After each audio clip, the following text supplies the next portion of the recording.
Don't bother coming back. The locks are changed. Your things are in the garage. I read this text message in a church basement. I was eating a ham sandwich. My mother's casket was upstairs. It hadn't been lowered into the ground yet. The minister was still shaking hands. My aunt was still crying. And my husband was texting me about locks. I read it twice. Then I read it a third time. Because sometimes your brain refuses to process cruelty. It sends the message back. This can't be right. But it was right. Craig had changed the locks. On a Wednesday, while I was burying my mother, in another state, 600 miles away. He didn't call. He didn't even have the decency to call. He sent a text message. 41 characters. That's how long it takes to end a marriage. 41 characters and a period. I put the sandwich down. I looked at the paper plate. It had little flowers on the rim. Someone had bought floral paper plates for a funeral. I thought about that for a moment. How people try to make death pretty. How they bring casseroles and flowers. How they put little flowers on paper plates. As if grief might feel better with a pattern. My cousin walked over. You okay, Dom? She must have seen my face. I showed her the phone. She read it. She read it again. Then she said something I won't repeat. But it involved Craig and a very specific suggestion about where he could put those new locks. That was the first time I laughed that day. At my mother's funeral, in a church basement, looking at a text that ended my marriage, my cousin made me laugh. I think Mom would have liked that. Mom always said laughter was the only revenge that didn't cost anything. I should tell you about Craig. I should tell you who I married and why I stayed. Because the man who changes locks during a funeral doesn't start out as that man. He starts out as someone else. Someone who opens doors. Craig was a dentist. He had a practice in a nice part of town. He drove a car that was always clean. He wore shirts that were always pressed. He was the kind of man mothers approve of. The kind of man who looks good at brunch. The kind of man who holds the door and says, "After you," and means it. Until he doesn't. We met at a friend's barbecue. I was 28. He was 31. He had good teeth, which, for a dentist, is basically a resume. He asked me what I did. I said I was between things. He said, "Between things is where all the interesting people live." I fell for that line. I fell for it hard. We got married 14 months later. Small ceremony. His parents. Mi mom, a judge who kept checking his watch. I wore a dress I found at a vintage shop. Craig said I looked like a movie star. He said it in front of everyone. I believed him. I was 29 and I believed him. The first 2 years were fine. Not great. Fine. Craig worked long hours. I got my real estate license because Mom suggested it. You should have something that's just yours, she said. Something with your name on it. I thought she meant the license. She meant something bigger. She always meant something bigger. I passed the exam on the first try. I told Craig. He said, "That's nice, babe." He was watching a game. He didn't look up. That was the first crack. Not a big one, just a hairline fracture. The kind you don't notice until the whole wall comes down. I should have paid attention. But here's what they don't tell you about hairline fractures. They don't hurt. Not at first. They just sit there, quietly, spreading. By the time you feel the pain, the damage is already done. And you're standing in the rubble wondering when it started. It started right there, on the couch, with a game on the television. And 4 words that cut deeper than he knew. "That's nice, babe." By year 3, Craig had opinions about everything I did. The way I loaded the dishwasher, the way I folded towels, the music I listened to, the friends I kept. "You spend too much time with your mom," he said once. My mom lived 600 miles away. I visited her once a month. Apparently that was too much. "She makes you emotional," he said. What he meant was she made me strong. And he preferred me uncertain. Here's what people don't tell you about control. It doesn't show up in a costume. It doesn't announce itself. It moves in slowly. Like fog, by the time you see it clearly, you're already lost in it. Craig started with small things. He'd suggest I cancel plans with friends, not demand. Suggest? You sure you want to go out tonight? You look tired. Wouldn't it be nicer to stay in? And I'd cancel. Because he made it sound like care. That's the trick. Control dressed up as concern is almost impossible to spot. My best friend, Keisha, called one Friday. She wanted to do dinner. Just the two of us. Like we used to. I said yes. I was excited. I put on a dress, did my makeup. I felt like myself for the first time in months. Craig came home early. Saw me in the dress. Where are you going? Dinner with Keisha. He sat on the couch, crossed his arms. You know, I was hoping we could spend tonight together. We spend every night together, Craig. And you're complaining about that? He didn't raise his voice. He never raised his voice. He just tilted his head. Like a teacher disappointed in a student. I texted Keisha and canceled. I told her I wasn't feeling well. She said she understood, but I could hear it in her text. The pause before the reply. She was getting tired of understanding. The next month, Keisha called again. Brunch this time? A Saturday morning. I said yes. Craig was at the practice. He wouldn't even know. Except he called at 10:30. Where are you? At brunch. With who? Keisha. Silence. Then, I thought you said your stomach was bothering you. I'd said that 3 days ago, about a different meal entirely. But Craig remembered everything. He filed it all away, pulled it out when he needed it, like a dentist reaching for the right tool. It's just brunch, Craig. No, it's fine. Go. Have fun.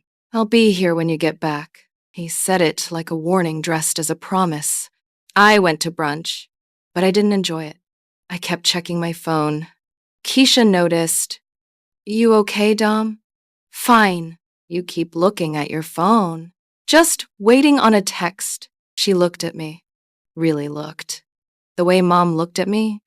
The way people look when they can see the cage you can't. You know you can talk to me, right? I know. But I didn't talk. I smiled and changed the subject. Keisha stopped calling after that. One by one, my friends stopped calling. Not because they didn't care, because I kept saying no, and eventually people stop asking. That's how it works. He didn't cut the wires. He just made me unplug them myself. Craig also had opinions about how I spent money. Not his money. My money. The little bit I had in my own account. Do you really need that? He'd say. About a pair of shoes. About a coffee. About a magazine. He made me feel guilty for spending $4.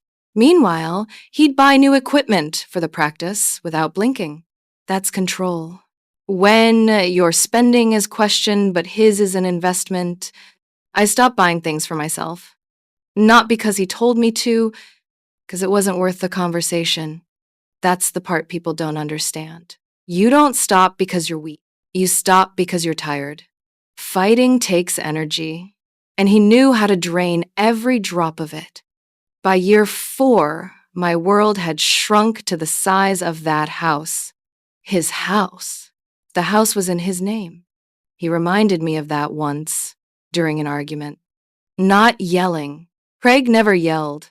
He'd get very calm, very measured. Like a man reading a legal document out loud. This is my house, Dominique. I pay the mortgage. I think you should remember that. I did remember it. Every single day, I remembered it when I cooked in that kitchen. When I cleaned those floors. When I watered the plants on the porch he picked out. His house. His rules. His life. I was just living in it. My real estate license sat in a drawer. I'd taken the classes, passed the exam, even printed the certificate and framed it, but Craig said the timing wasn't right to start working. The market's bad right now, he'd say. Maybe next year. You don't need the stress. Next year came 3 times. The market was apparently always bad, and I apparently always didn't need the stress. Meanwhile, Craig's dental practice was growing. He hired a second hygienist, then a third. He leased a bigger space downtown.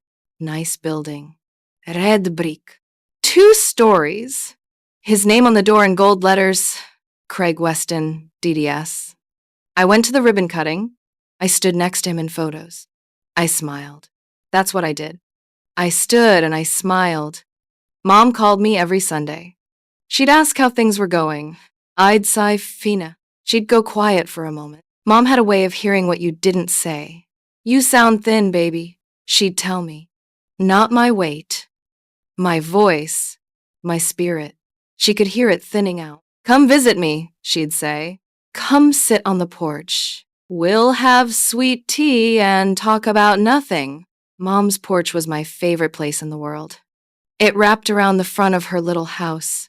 Yellow house, white trim. 2 rocking chairs. She'd sit in the left one. I'd sit in the right. We'd watch the street and just breathe. Sometimes we didn't even talk. We'd just rock and breathe, and that was enough. You know that license is still good, she said one Sunday. Just dropped it in. Casual. Like she was mentioning the weather. I know, Mom. Real estate is steady work. I know. The kind of work nobody can take from you. I heard her. I just wasn't ready to listen. There's a difference.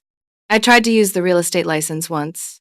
In year 3, I told Craig I wanted to start working. Just part-time. A few listings. Something to get me out of the house. He sighed, like I'd asked him to solve a math problem. Dominique, do you know how many agents fail in the first year? No, most of them. I won't be most of them. He smiled. That patient smile, the one that made you feel stupid without a single insult. Let's just wait until things settle down at the practice. Things at the practice were always unsettled. There was always a reason to wait. A new hire. A new piece of equipment. A new expansion. His dreams had deadlines. Mine had an indefinite hold. Then Mom got sick. Pancreatic cancer. The doctor told her in March. She told me in April. She waited a month because she didn't want to worry me. That was Mom. Sick and still thinking about everybody else. I drove 600 miles the next weekend. Craig wasn't happy about it. How long will you be gone? It's my mother, Craig. I'm not saying don't go. I'm saying how long. Everything with him was about the clock, about keeping track, about knowing exactly where I was and when I'd be back. I stayed 5 days. Mom looked smaller. Her rocking chair seemed too big for her. We sat on the porch anyway. Whatever happens, she said, I need you to know something. Mom, stop. Listen to me. She reached over and took my hand. Her grip was still strong.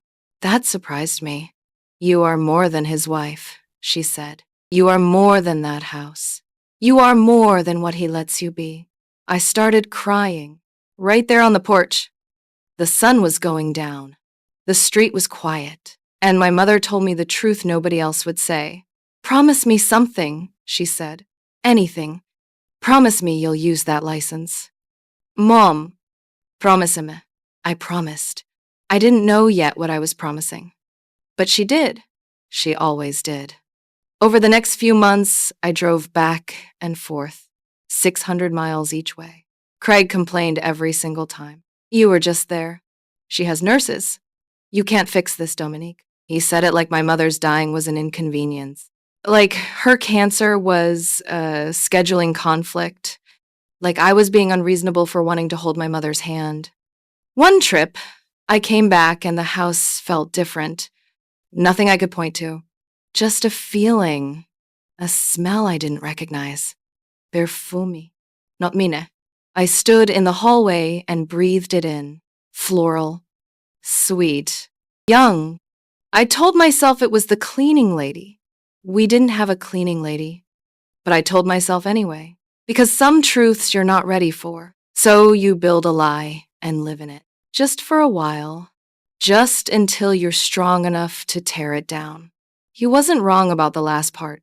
I couldn't fix it, but I could be there. And being there was all I had left to give. Mom got worse through the summer. By September, she was in a hospital bed in her living room. The porch was empty. The rocking chairs sat there without us. I'd go sit in mine sometimes at night. Just me and the crickets and the dark. I'd pretend she was next to me. I'd pretend we were still rocking and breathing. The last good day was in September. Mom had a burst of energy. The nurses call it rallying.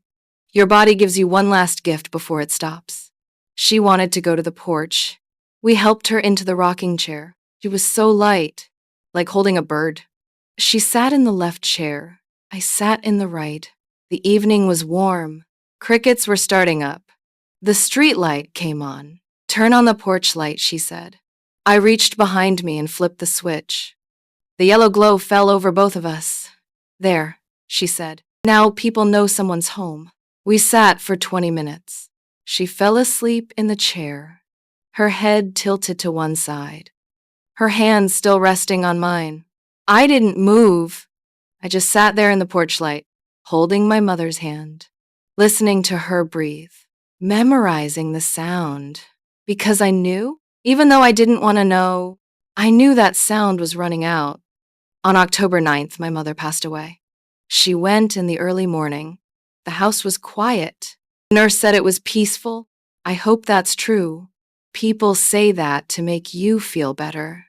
That it was peaceful, that they didn't suffer. But I wasn't in the room. I was asleep on the couch 10 feet away, and I will carry that for the rest of my life. We held the funeral on a Thursday.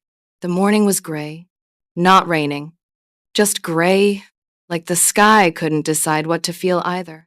It was a small church, white clapboard, stained glass windows with Bible scenes, a bell tower that hadn't worked in years. The kind of church where everyone knows your name, and your mother's name, and your grandmother's name. 3 generations of women had walked through those doors. Now one of them was being carried through for the last time. Mom had picked the hymns herself. She'd written them on an index card and tucked it in her nightstand. In that careful handwriting of hers, each letter perfectly formed. Even dying, her handwriting was neat. That was Mom, planning her own funeral from a hospital bed, making sure the music was right, making sure we wouldn't have to guess, making sure she took care of us one last time. Craig didn't come to the funeral. He said he couldn't get away from the practice. He said he'd send flowers. He did send flowers. White roses. The card said, "With sympathy, Craig." With sympathy, like a coworker, like a distant cousin, not like a husband, not like a man who'd stood next to me at our wedding, not like a man who'd met my mother, who'd eaten her cooking, who'd sat on her porch and smiled. With sympathy, 2 words that told me everything I needed to know. I just didn't know I knew it yet.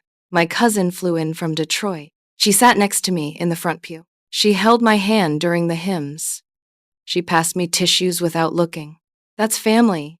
The people who show up and don't make a speech about showing up. After the service, everyone went to the church basement. Ham sandwiches, macaroni salad, those floral paper plates.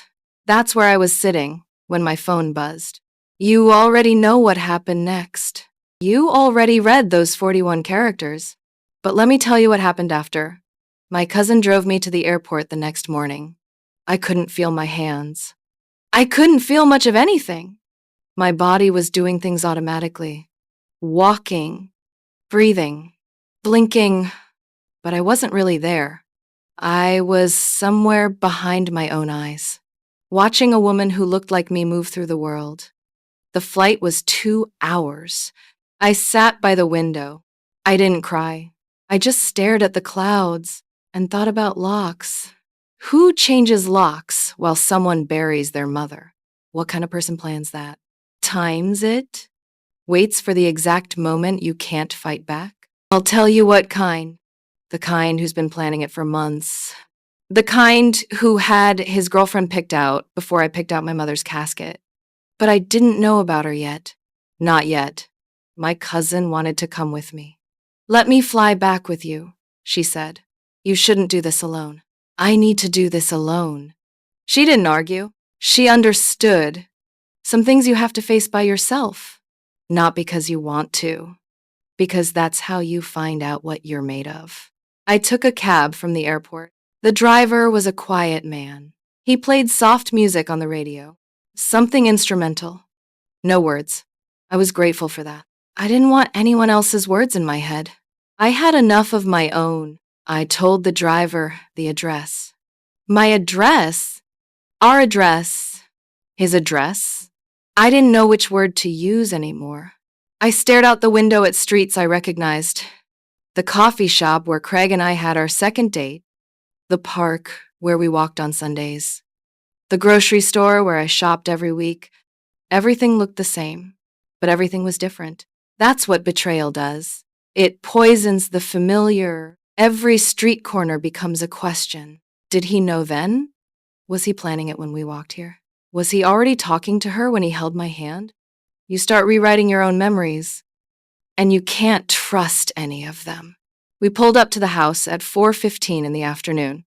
The sun was still out. The lawn was mowed. The porch looked the same. His car was in the driveway, and next to it was a car I'd never seen before. Silver, a parking permit sticker from a gym I didn't recognize. I walked to the front door.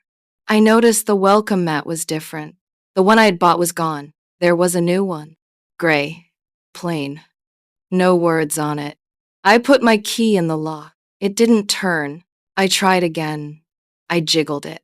Pulled it out, put it back in, turned it left, then right. It didn't turn. I stood there, on the porch of the house I'd lived in for 4 years. The house where I'd cooked and cleaned and smiled, and my key didn't work. My key didn't work because it wasn't my lock anymore. He'd actually done it. He'd actually changed the locks while I was lowering my mother into the ground. I knocked. No answer. I knocked again. Harder. The door opened. It wasn't Craig. It was a woman. Mid-20s. Blonde hair. Wearing a shirt I recognized. She was wearing my husband's college sweatshirt. "Can I help you?" she said.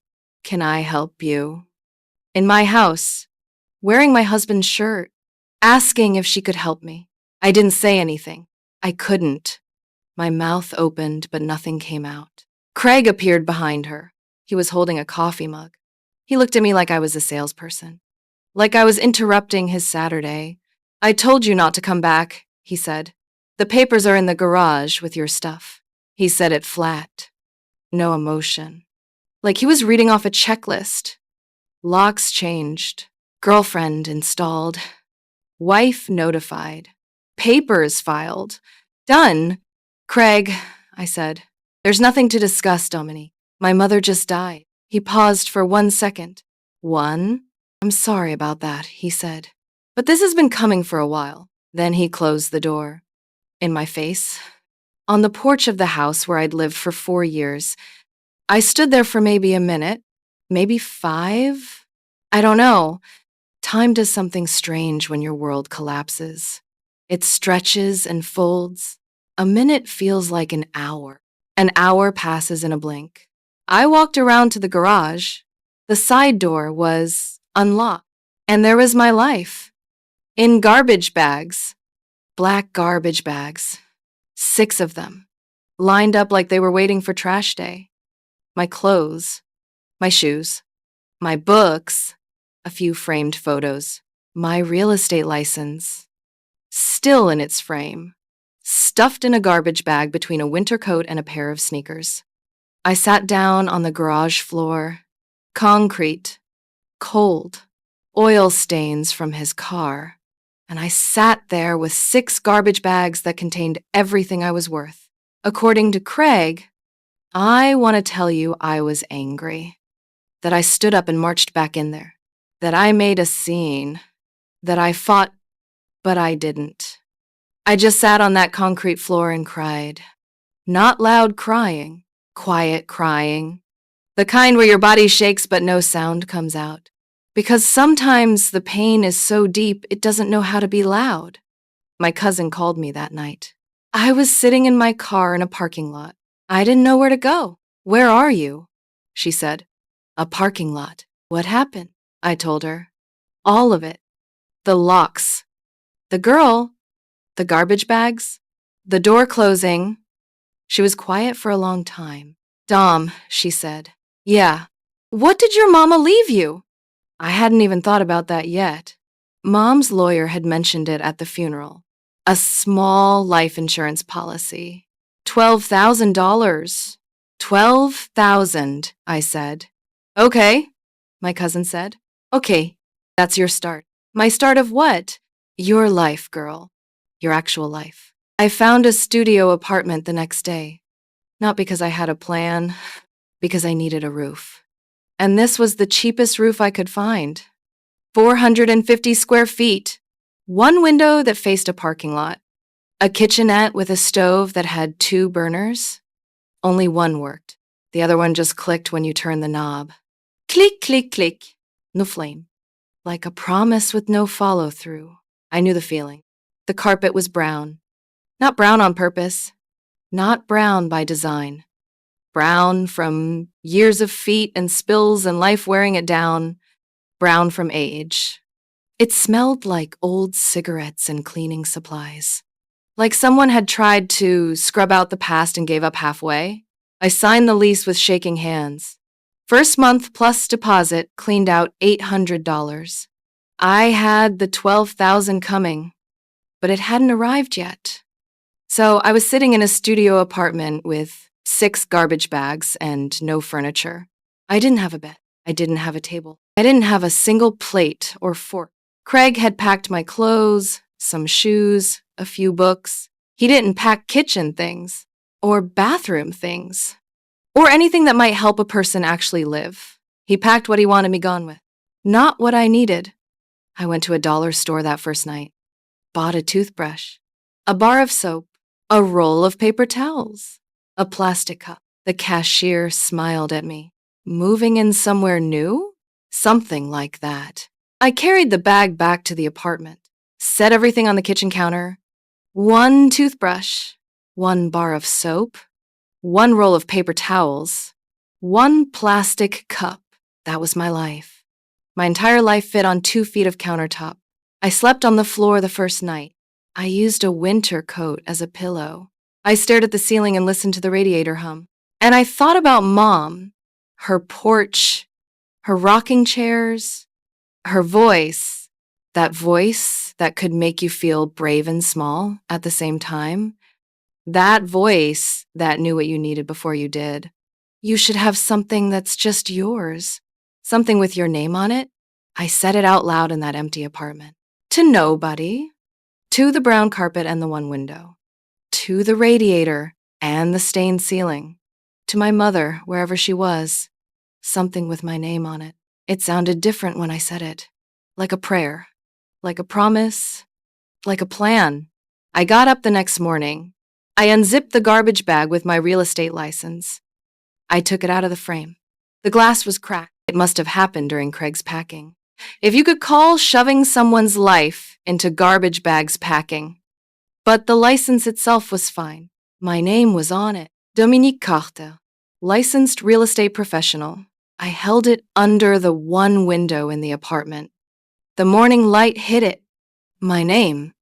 On something that was mine. Mom knew. She always knew. The $12,000 arrived on a Tuesday. I held the check in my hands for 10 minutes. $12,000. My mother's life reduced to a number on a piece of paper. But it wasn't just money. It was a message. Her last one. Be more than what he let you be. I could have used that money to survive. Paid rent for a year. Bought furniture. Gotten comfortable. But comfortable is how you stay stuck. And I'd been stuck for 4 years. I took the check to the bank. I deposited every penny. Then I went to the local real estate office, the one on 4th Street. I walked in at 9 in the morning. I was wearing jeans and a shirt from a garbage bag. The broker looked at me like I was lost. Can I help you? People keep asking me that. I have my license, I said. I want to work. He looked at my license, looked at me, back at the license. Any experience? No. Any listings? No. Any clients? No. He leaned back in his chair. What do you have? I have $12,000 and 16 hours a day. He stared at me for a long moment. Then he smiled. That's more than most people who walk in here, he said. His name was Gerald. He gave me a desk in the back. It was small and wobbly. The chair squeaked when I turned, but it was mine, something with my name on it. I spent the first 2 weeks learning everything. And I mean everything.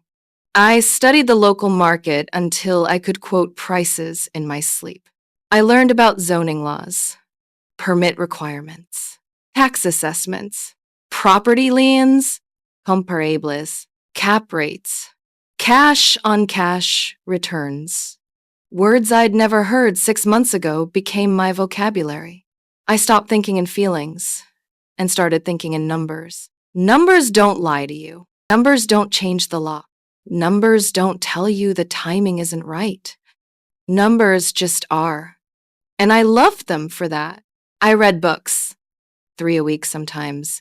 I read them on the bus, in the laundromat, in bed on my air mattress. I read until the words blurred, and then I'd sleep with the book on my chest. Watched videos, hundreds of hours of them. I watched experienced investors talk about deals, about mistakes, about the ones that got away. I took notes in a spiral notebook, filled 3 of them that first month alone, called other agents and asked questions. Most of them hung up. Some laughed. One woman told me to try a different career. Real estate isn't for everyone, honey. I wrote her name down. Not for revenge. For motivation, I wanted to remember what doubt sounded like. So I'd recognize it and keep walking. A few agents didn't hang up. Those few taught me more than any book could. Gerald gave me advice on my 3rd day. Find the properties nobody else wants, he said. The ugly ones. The ones with problems. That's where the money hides. I listened. I took notes. I drove around the worst neighborhoods. I looked at every foreclosure listing, every estate sale, every building with plywood on the windows. While other agents chased nice houses in nice neighborhoods, I was looking at the ones people drove past without slowing down.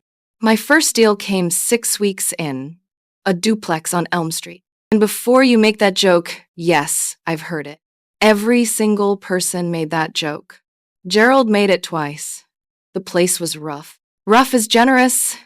The porch sagged like it was tired of standing. The siding was cracked in places and missing in others. The front yard was more weeds than grass. There was a tree growing through what used to be a fence.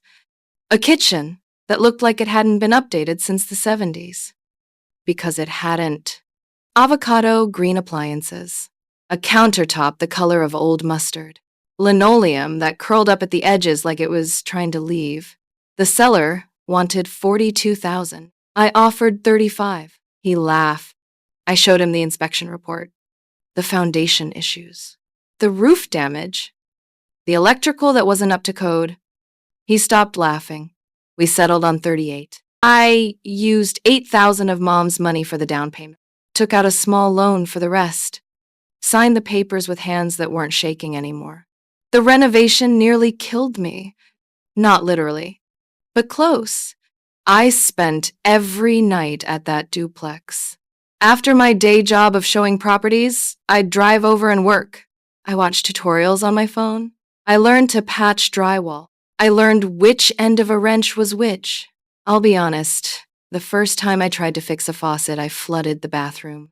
Stood there ankle deep in water at 11 at night, holding a wrench, wearing rubber boots, and I started laughing. Because what else are you going to do? Mom was right. Laughter is the only revenge that doesn't cost anything. That bathroom floor cost me $80 though. I hired contractors for the big stuff. Electrical, foundation, roof. I found a guy named Marco who did good work for fair prices. He didn't ask questions about why a woman with no experience was buying a duplex. He just did the work. I respected that. 3 months later, the duplex was done. New paint, new floors, updated kitchen, fixed foundation. I rented both units.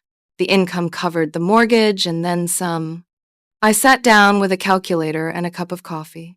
I ran the numbers. Rental income minus mortgage. Minus insurance. Minus maintenance reserve. Minus property management. And there it was. Profit. Not a lot. $412 a month after everything. But it was mine. $412 a month that nobody gave me. Nobody approved. Nobody told me the timing was right for. I earned it. With a cracked license and a dead mother's money and hands that still had drywall dust under the nails. I was making money. Not a lot. But some, and some was more than nothing, which was more than Craig had left me with. I remember the day the first rent check arrived. I was sitting in my studio apartment, still no real furniture, just an air mattress and a folding table. But I had a rent check in my hand, made out to me. Dominique Carter. I taped it to the wall before I cashed it. Just for one night. I wanted to see it there, my name, on something I built. The second property came 4 months after the first. A small house on the east side. 3 bedrooms, 1 bath, a backyard with an old oak tree. The kind of house that families need. The kind of house where kids ride bikes in the driveway, where somebody plants tomatoes in the spring, where the porch light stays on. I saw it and I thought of Mom's house. Not the same, but the same feeling. A place where someone could belong. I bought it for $51,000. Put in $12,000 in renovations, rented it for $900 a month. The math was starting to make sense. The numbers were becoming a language I could speak. Buy low. Fix smart. Rent steady. Repeat. Gerald watched me from his desk. He'd shake his head sometimes. You're going to be something, he said. I'm already something, I told him. He laughed. Yeah, he said. I guess you are. Property 3 was a small apartment building. 6 units. This one scared me. The price tag was bigger. The risk was bigger. But the numbers worked. I ran them 14 times. They worked every time. I used the income from the first 2 properties as leverage. Got a better loan, better terms. I was learning the language of money. And money has a funny accent. Once you learn to speak it, doors open. Not doors that Craig had anything to do with. Real doors. My doors. I stopped sleeping on the air mattress some nights. Not because I bought a bed. Because I fell asleep at the folding table. Head on my arms. Laptop still glowing. Spreadsheets open. Numbers running through my dreams. I'd wake up at 3 in the morning with a keyboard imprint on my cheek. I'd make coffee in my 1 plastic cup and keep going. My cousin called me one night. When's the last time you ate a real meal? I had to think about it.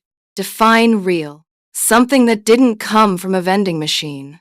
Tuesday, maybe. Dom, it's Saturday. Is it? I'd lost track of the days. They all blurred together. Wake up. Work. Study. Drive. Negotiate. Calculate it. Sleep. Repeat. But here's the thing. It wasn't lost. For the first time in years, I knew exactly where I was going. I just didn't have time to stop and explain it. I was working 16-hour days. I'd wake up at 5. Show properties until noon. Manage my rentals until 6. Study the market until 10. Fall asleep on my air mattress with a laptop on my chest. Do it again the next day, and the day after that. People ask me if I was tired. Of course I was tired. I was exhausted. But tired hits different when you're building something. When you're tired from someone else's dream, it drains you. When you're tired from your own, it fuels you. The difference is everything. 6 months passed. I'd gone from 6 garbage bags to 3 rental properties. From a studio apartment to a woman people were starting to notice. Other agents asked me for advice. Contractors called me first when deals came up. I had a reputation. Small, but growing. I ran into Craig once during that time. At a gas station. Of all places. I was filling up my car. He pulled in on the other side of the pump. We saw each other at the same time. He looked the same. Pressed shirt, clean car. That easy smile. He looked at me like he was trying to place my face. Like I was someone he'd met at a party once. Dominique. Craig. You look, he paused. Different. I was wearing work clothes. Paint on my jeans. Dust on my boots. My hair was pulled back. No makeup. I looked like a woman who worked for a living. I am different, I said. He nodded. Like he didn't know what to say next. The gas pump clicked off. I hung up the nozzle. Take care, Craig. I got in my car and drove away. I didn't look in the rearview mirror. I didn't need to. That chapter was behind me. Or so I thought. And then the universe did something interesting. I was going through commercial listings on a Tuesday morning, just scanning, looking for the next opportunity. And I saw an address I recognized. I saw it and my hand stopped moving. My coffee went cold. I read it 4 times. 422 Commerce Street, red brick building, 2 stories, downtown, for sale. Craig's building, the building where his dental practice had been for 3 years, the building with his name in gold letters on the door, for sale. I closed my laptop. I opened it again. I read the listing one more time. The owner was retiring. He wanted out of the property business. The building was listed at $275,000. Craig leased the ground floor. His lease was up for renewal in 4 months. I sat there for a long time. My coffee got cold. My phone buzzed with messages I didn't read. The sun moved across the desk, and I didn't notice. I just stared at that address. 422 Commerce Street. The same building I'd stood outside for the ribbon cutting. The same building where I'd smiled for photos. The same building Craig drove to every morning while I stayed home and got smaller. And now it was for sale? For sale, 2 words that changed everything. Again, let me tell you what I didn't do. I didn't call Craig. I didn't gloat. I didn't laugh. I didn't do anything emotional. I did something better. I did the math. I pulled up the listing again. I read every detail, square footage, year built, last renovation, parking. I pulled comparable sales in the area. I pulled lease rates for similar commercial spaces. I pulled tax records going back 5 years. I made a spreadsheet. Then I made another one. I ran scenarios. Best case, worst case, middle case. Every scenario pointed the same direction. This building was undervalued. The owner had been holding it too long at too low a rent. The area had appreciated around it. The numbers didn't just work. They sang. The building was solid, good bones, good location. The second floor was vacant, but leasable. The current rent on Craig's space was below market rate. The owner had been giving him a deal, probably because Craig was charming. Craig was always charming. Until he wasn't. I called Gerald. I need your advice, I said. Is it crazy? Maybe. Is it good? Definitely. I laid it out for him. The building, the price, the lease situation. I did not mention that my ex-husband was the tenant. Not yet. Gerald looked at the numbers. He scratched his chin. It's a strong deal, he said, even without the personal angle. I hadn't told him the personal angle. What personal angle? He gave me a look. Dominique? What? I know where your ex-husband works. Small town. People talk. Is that going to be a problem? I asked. For you? For the deal? He shook his head. Business is business. That's what I thought. I made the call to the seller the next day. I used my professional name, Dominique Carter, not Dominique Weston. I'd gone back to my maiden name after the divorce. Craig kept the house. I kept my name. Turns out I got the better deal. The seller didn't know who I was. He didn't know I'd been married to his tenant. He didn't care. He wanted to sell a building and I wanted to buy one. That's how business works. No feelings. Just numbers. I offered 260. He countered at 270. We settled at 265. I used every dollar of equity I'd built, leveraged my portfolio, called in favors, worked the loan like a puzzle. The bank wasn't easy about it. Commercial loans never are. They wanted proof of income, proof of assets, a business plan, a history. I gave them everything, every rent receipt, every tax return, every property deed. I walked into that bank with a folder 2 inches thick. The loan officer looked at it, then looked at me. You built all this in 6 months? 7, I said. 7 months. He shook his head. Not in doubt. In something like respect. The loan was approved on a Friday. I got the call while I was fixing a leaky sink in Unit 4 of the apartment building. My hands were wet. My phone was ringing.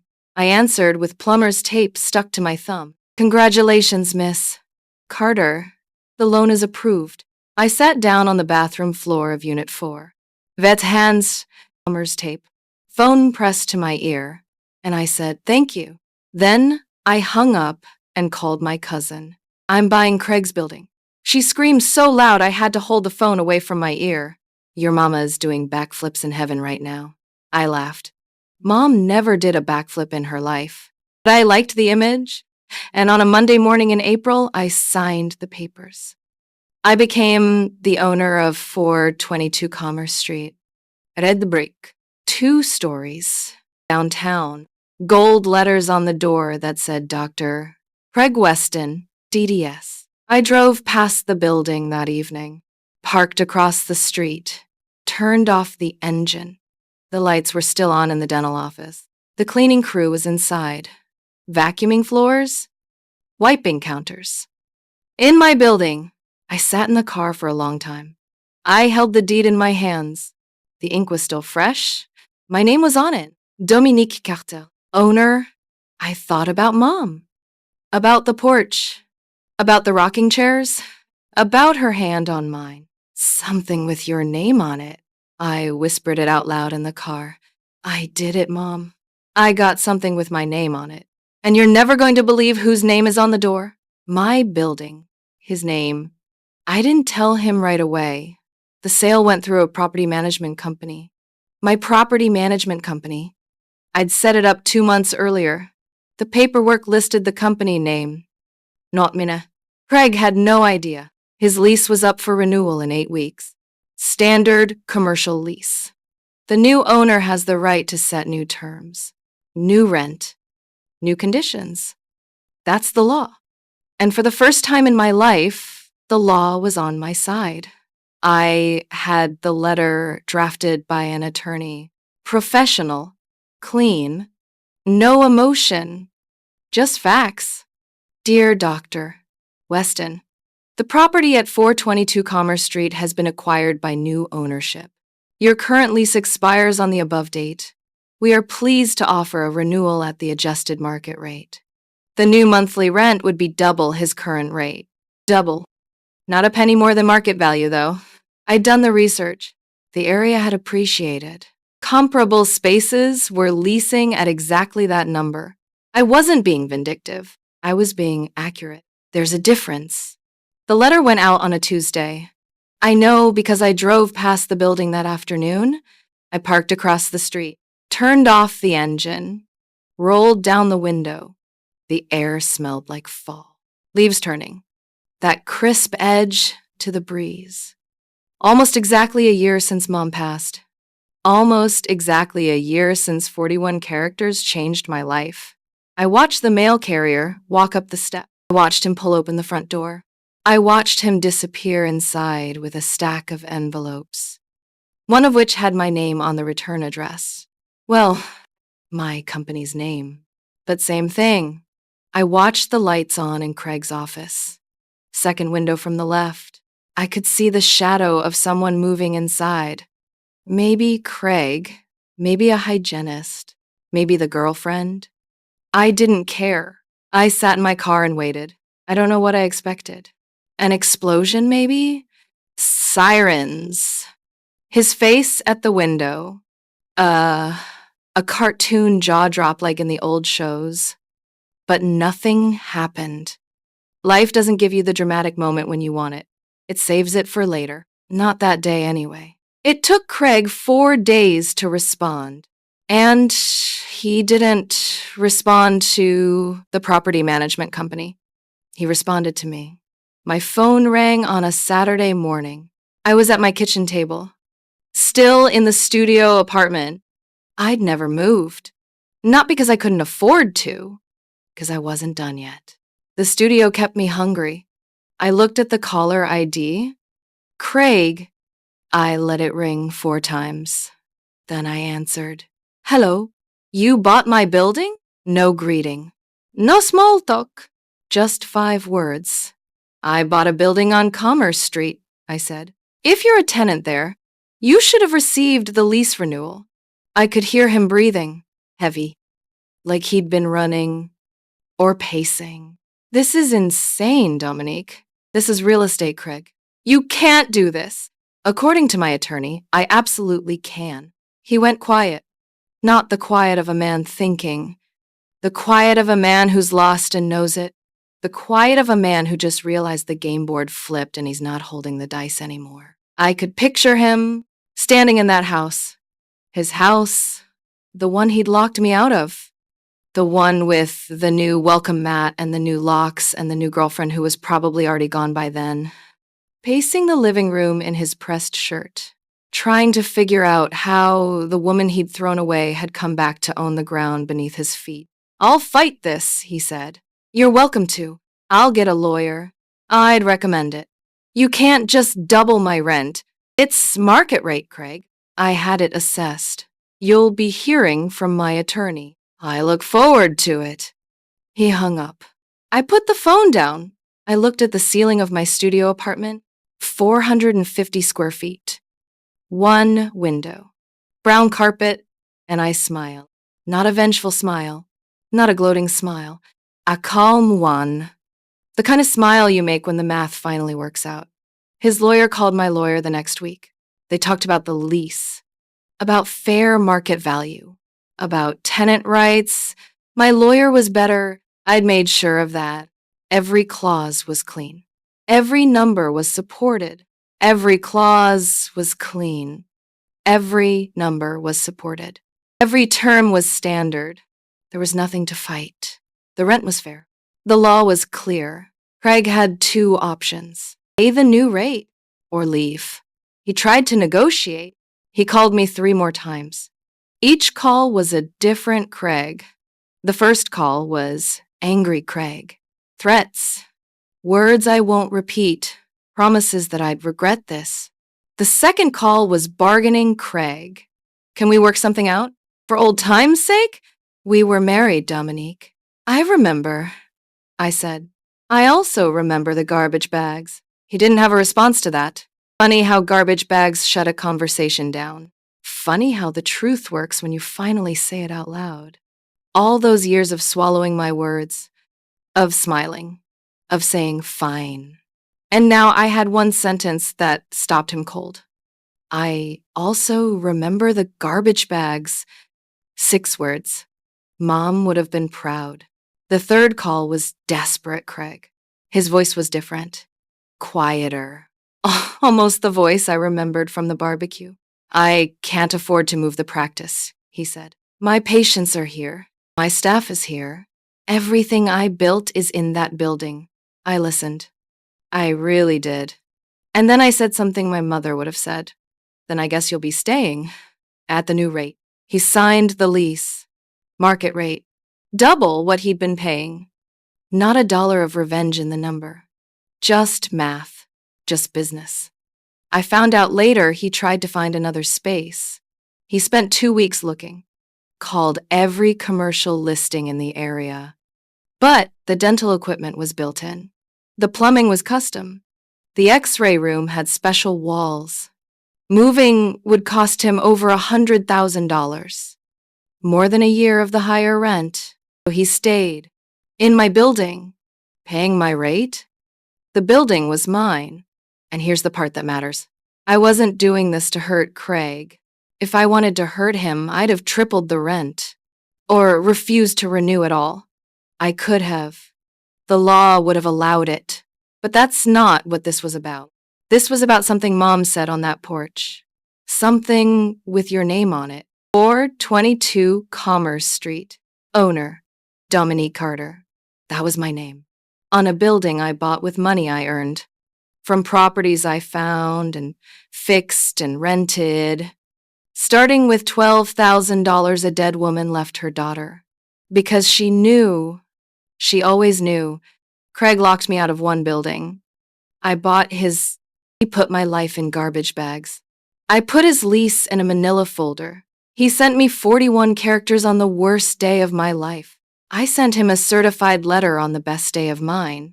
He thought changing the locks was power. But real power isn't keeping someone out. Real power is building something so tall they have to look up at it. And I built it with $12,000 and a cracked picture frame and 16-hour days and drywall dust and a mother who saw the future from a rocking chair. Here's what happened after. Craig's practice stayed in my building. He paid his rent on time. Every month. We didn't speak. We didn't need to. The checks came through the property management company. His name on the check. My name on the deposit slip. There's a poetry in that I didn't plan. But I appreciate it. Sometimes I wonder if he thinks about it. When he signs the check each month, when he writes the amount, twice what it used to be, does he think about the garage? The garbage bags? The 41 characters? Does he think about the woman he threw away? Who now owns the floor beneath his chair? I don't know, and I don't need to know. Because the best part of being free is not needing answers anymore. I leased the second floor to a physical therapy office. Good tenants. Paid on time. The building was fully occupied. Cash flowing. My portfolio kept growing. By the end of that year, I owned 7 properties. By the next year, 11, I hired my first employee, a young woman named Tara, fresh out of college, hungry, smart. She reminded me of myself. Not the me from the garbage bag days. The me from before. The me who believed in between things. I told her on her first day, "This company has one rule." "What's that?" "Your name goes on everything you build here." She looked confused. She'd understand later. Then I hired my second.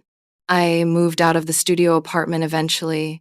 Not into a mansion. Into a house. A small one. 3 bedrooms. A good kitchen. And a porch. It had to have a porch. That was the one thing I wouldn't compromise on. My cousin came to visit the first weekend. She flew in from Detroit. She walked up to the house, looked at the porch, looked at me, and she started crying. "Your mama would lose her mind right now," she said. Yeah, she would. We sat on the porch steps because I didn't have chairs yet. We drank sweet tea from real glasses. Not plastic cups. Real glasses. I'd bought them that week. 4 of them. It felt like progress. My cousin looked at the street, the quiet neighborhood, the trees, the evening light. "You remember what your mama used to say?" She said a lot of things. She said the porch light is how people know someone's home. I looked at the light by the door. I reached over and turned it on. "There," I said. "Someone's home." My cousin squeezed my hand. She didn't say anything else. She didn't need to. I bought 2 rocking chairs. Put them on the porch. One on the left, one on the right. The left one is for Mom. Nobody sits in it. It just stays there. Sometimes the wind makes it rock a little, and when it does, I pretend she's next to me. Just like the old days. Rocking and breathing. I think about Craig sometimes. Not with anger. Not anymore. Anger is expensive. And I don't waste money. I think about him as a lesson. The most expensive education I ever got. He taught me what it feels like to be small. And that taught me what it feels like to build yourself big. You can't have one without the other. I heard through the grapevine that the girlfriend left about 8 months after she moved in. Apparently, she didn't like the way Craig loaded the dishwasher, or the way he had opinions about everything she did, or the way the house felt smaller every month. Imagine that. Turns out the locks don't keep much in either. I didn't feel happy when I heard. I didn't feel sad. I felt nothing. You can feel about someone who once had all of you. When they take up no space in your chest anymore, that's when you know. You're free. Not because they changed, because you did. People ask me for advice now. Women mostly. Women who are where I was. In the garbage bag stage, on the concrete floor, sitting in a parking lot wondering where to go. I tell them all the same thing. The same thing my mother told me on a porch in a yellow house. The same thing that sounded like small talk but was actually a life raft. Find something with your name on it. It doesn't have to be a real estate license. It can be anything. A business, ahwil, a purpose, something nobody can change the locks on, something that's yours, only yours. I had a woman come to me last month. She was sitting in her car outside my office. I saw her through the window. She sat there for 20 minutes before she came in. She had mascara under her eyes, a duffel bag in the back seat, and a look I recognized, 'cause I'd worn it. I don't know where to start, she said. That's okay, I told her. Nobody does. I don't have much money. How much? 8,000. That's a start. Her eyes filled up. Everyone keeps telling me to go back to him. What do you want to do? I want to build something. I handed her a tissue. Then I handed her a chair. Then I handed her the same advice my mother gave me. Let's find you something with your name on it. She's still building. It takes time. But she's building. My mother never saw my first property. She never saw the duplex on Elm Street, or the house on the east side, or the apartment building, or 422 Commerce Street. She never saw any of it. But she built all of it. $12,000 and one piece of advice, something with your name on it. 6 words. That was her entire estate plan. $12,000 and 6 words. That was her last deal, and it was her best. Better than any property I've ever closed. Better than any building I've ever bought. Better than 422 Commerce Street. Because that deal didn't just build a portfolio. It built a woman. It built me. I was sitting on my porch last week. The right rocking chair. Sweet tea. Evening light. The street was quiet. A woman walked by with her daughter. The little girl was maybe 6, pigtails, missing a front tooth. She waved at me like we were old friends. I waved back. Her mother smiled and kept walking. They disappeared around the corner. And something about that wave broke me open. In the good way, the way that lets the light in. And I thought about Mom, about church basements and ham sandwiches, about floral paper plates and 41 characters, about garbage bags and concrete floors, about a $12,000 check and a cracked picture frame, about a license that was never a hobby, about a porch that saved my life. Mom, I did it. I kept my promise.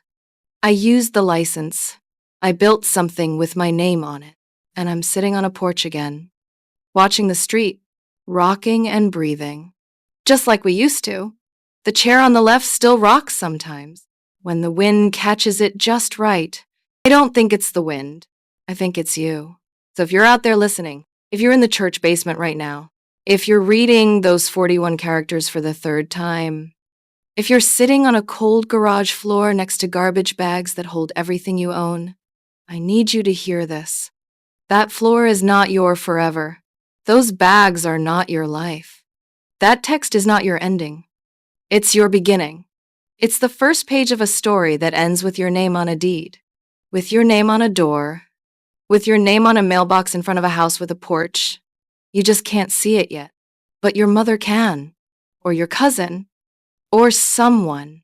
Someone sees it for you until you can see it yourself. Find the license. Find the thing with your name on it. And build until the man who locked you out is writing rent checks with your name on them. Build until the building with his name on the door has your name on the deed. Build until the only locks that matter are the ones you own the keys to. Every key, every lock, every door, every single one. And when you're done building, get yourself a porch, 2 rocking chairs, sweet tea, and an evening that's all yours. That's what Mom would want. That's what I want for you. That's what you deserve. Come sit with me again sometime. I'll leave the porch light on.